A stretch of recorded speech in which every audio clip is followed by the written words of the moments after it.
3 months after Hurricane Sandy, most New Yorkers have recovered. But in one neighborhood, the crisis is getting worse. This is one of the areas hardest hit by the storm.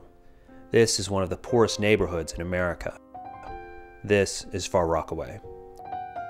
Over half of the public housing projects in Queens are located here. Already in poor shape before the storm, Sandy has turned these buildings into a major health hazard. In a recent survey, 60% of residents reported mold in their homes. Moisture is everywhere, reaching into the upper stories. Sandy has accelerated the decay of lead paint and corroded pipes, contaminating the air and the water. We've been having, patients come in with full body rashes after taking a shower. So it's like, what does that say about our water system?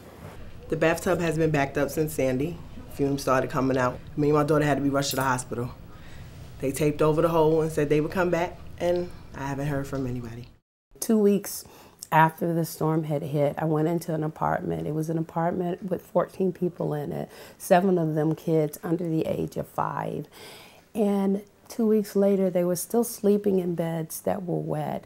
Water was still seeping up in their floors. The parents were sleeping on mildewed bed. One of the children had a fever of 103. I had to say in my mind, am I in America right now? The New York City Housing Authority, who is responsible for providing and maintaining public housing, has been slow to act. 2 months after Sandy, in the dead of winter, 29% of residents still had no heat. NYCHA has sent some cleanup crews, but they are far from enough.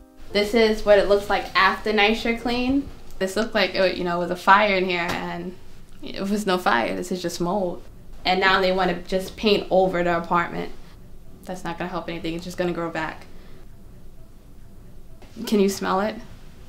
Prolonged exposure to mold can cause asthma and respiratory illnesses in otherwise healthy children, but it's just one of the many problems that NYCHA has neglected in the projects for decades. A lot of the issues that were there before are still there and are exacerbated since Sandy struck. It's peeling paint, it's burst pipes in the wall. We have to tie bags onto these pipes to keep water from leaking down on you. Broken windows, broken appliances, bad water. It's just overall living conditions, things that would be intolerable in any other development that NYCHA's been getting away with for years. Meanwhile, FEMA has systematically withheld aid from this community.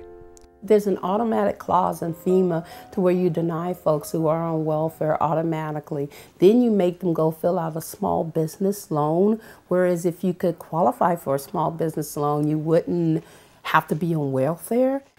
People always suspected that the government didn't have their back, and I think they finally got that confirmation. Where the government has fallen short, local community organizations, like the Action Center, have struggled to fill the gap. But with few resources, it's an uphill battle. A lot of people don't put a lot of effort into this community, being that it's low income. We asked for a respiratory mask, and we got it a month later. But they had it down here, 30 blocks away, they had it.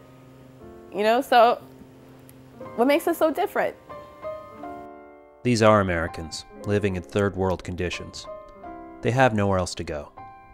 Folks need alternative housing. Apartments must be cleaned. It must be made safe and sanitary for our residents to live in. And it has to be done now. The alternative is to wait, to let the problems grow worse, to watch American kids grow up in a decaying slum, drinking dirty water and breathing contaminated air. Now's the time for all of us to look in the mirror and find our humanity regardless of who we are, what title's in front of our name, because we do have an opportunity to make a difference here.